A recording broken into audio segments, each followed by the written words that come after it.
Time now for Focus. Today we head to Italy, where radicalisation is on the rise. Anis Amri, the Berlin Christmas market attacker, is believed to have been radicalised in Italy. And when a routine police stop led to his death, Amri was in Milan, a jihadist hub. Security is being stepped up in Italy amid fears of an attack by the Islamic State group. Natalia Mendoza sent us this report. A typical daily scene in the port of Augusta in Sicily, one of the main entry points to Europe. In 2016, more than 180,000 asylum seekers landed in Italy. As soon as they disembark, each new arrival has their photograph taken by police, and the European intelligence agencies track anything vaguely suspicious. There's a mobile office we can use here, which is directly linked to our databases. We cross-reference all the information already available to the Italian authorities with our data banks to improve our investigative work. Authorities are justifiably concerned. Italy was the transit point for some of the terrorists involved in the recent attacks in the heart of Europe. The most recent case is Anis Amri, the alleged author of the Christmas market attack in Berlin. He landed in Sicily in 2011. Amri was finally shot and killed by police at the end of December in the north of Italy, not far from this station in the northern suburbs of Milan. Here, the presence of terrorists is raising questions. Of all the possible places in Europe he could have gone, it's no coincidence he ended up in Sesto San Giovanni. No doubt he was looking for someone who could help him. I don't think he was there by chance. He had contacts here. Suspicion and mistrust, because the Milan area is one of the hubs for jihadist recruitment in Italy. Over the last 15 years, more than 50% of arrests for terrorist activities have been made in this area. The Muslim community is worried about stereotypes. This prayer room, opened 3 years ago by these two imams, has an evocative name: Tolerance Cultural Center. We can live together because our religion dictates that. Our religion commands Muslims to adapt. They must integrate into any society.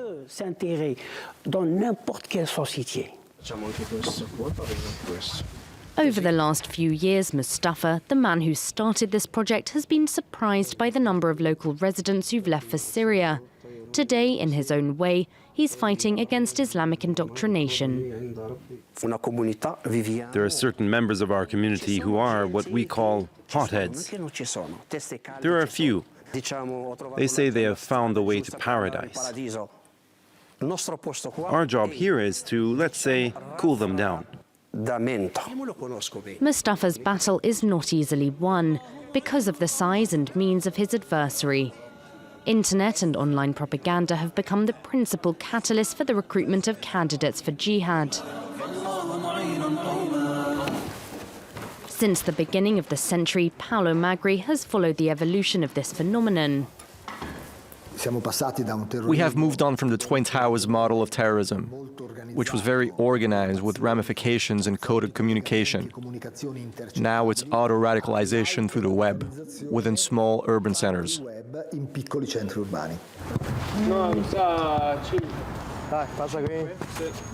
Father Claudio Burgio manages this center for disadvantaged young people located to the north of Milan.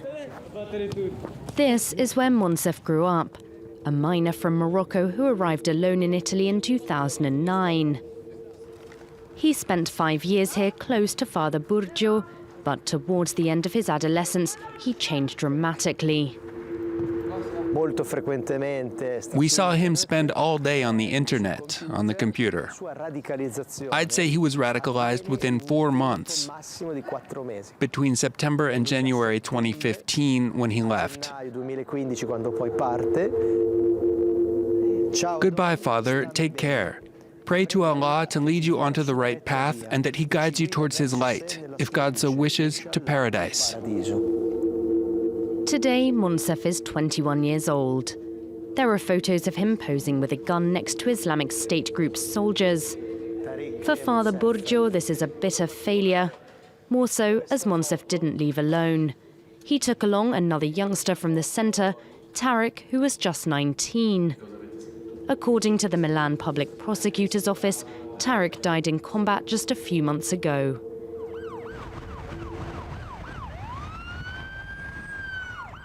The police in Milan have increased the number of controls on the street to try and stem the flow, and over 600 cameras are tracking all suspect behaviour. We maintain a presence all over the place. Our agents observe everything that's going on. They're attentive to every detail, to things that would be overlooked by most people. The police have to be alert and notice even the smallest clues. It's estimated that 130 foreign fighters have left from Italy to join the ranks of the Islamic State group in Syria and Iraq. Joining me now, Yann Saint-Pierre, a counter-terrorism expert. Hello, thank you very much for your time. Now, I'd like to pick up from the end of that report. It mentions foreigners leaving from Italy to fight in the Middle East. Where do these foreign jihadists in Italy come from, and what brings them to Italy? Well, good afternoon. Yes, the people leaving to Syria, to Iraq, are people that are born and raised in Italy. So we're not talking about migrants coming in, then going back. Italy is essentially a gateway to Europe. So people leaving are born and raised in Italy, but people coming in, they're not just coming in from Libya, they're coming in from the rest of North Africa, from different areas in the Middle East. They circumvent, sometimes West Africa, they circumvent the closure of the Balkan routes. They try to end up in Italy. So we're talking about really an eclectic mixture of individuals that comprise the jihadi scene that is fairly small in Italy at this point in time. Fairly small. I was going to ask you how it compares to jihadist threats in other European countries. They don't pose that much of a threat then in Italy. Well, it's not that they don't pose a threat. One of the things that ISIS has made very clear over the last few years is that, and Al-Qaeda a bit earlier, is that Rome is the center of Christianity, and as such needs to be targeted. So the threat is there, but compared to, let's say, the jihadi scene in Germany or in France or in Great Britain, it's incomparable. It's really small compared to these areas, and as such, then it allows security personnel to have a better control and a better overview of everything that's going on. Now, if we could talk about radicalisation, what more do you think that the government needs to do to combat radicalisation, particularly in Italy's prisons and on the internet? Well, very often, and that for me is a sticking point, is people see the internet as a radicalization tool. It's actually same thing terrorist groups does is they become enablers. I take the case of Maria Giulia Sergio, the so-called first foreign fighter for Italy. Her family said they reacted to what they felt was the daily Islamophobia that they experienced in Italy.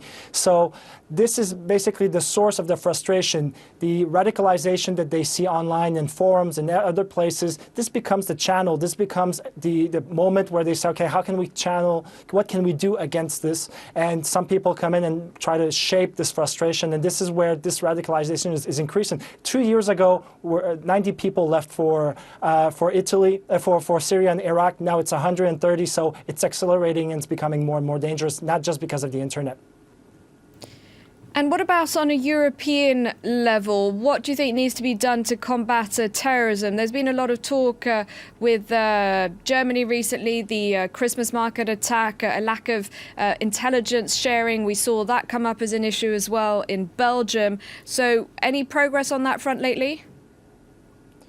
There's been, in terms of intelligence sharing, there's been a huge progress in 2016. It's not perfect, but the fact that Europol really developed and focused its intelligence center where all the 28 members of the EU put in their information, their intelligence, obviously they keep some of it for them, but already having a database where everybody has access to the information helps a lot. Communications improved, but one of the biggest problems is that the focus remains on security forces, on police, military, rather than to see the issue of terrorism as a social issue where everybody needs to be involved in the solution. And we're still a long ways from that. There's always these clashes between state measures and civil society measures. As long as this divide stays, that'll be a problem. So there's been improvement, but we're a long way until having a proper solution for Europe. All right, well, I'm afraid that's all we have time for. Jan St. Pierre, thank you very much indeed for joining us from Berlin. And thank you for watching.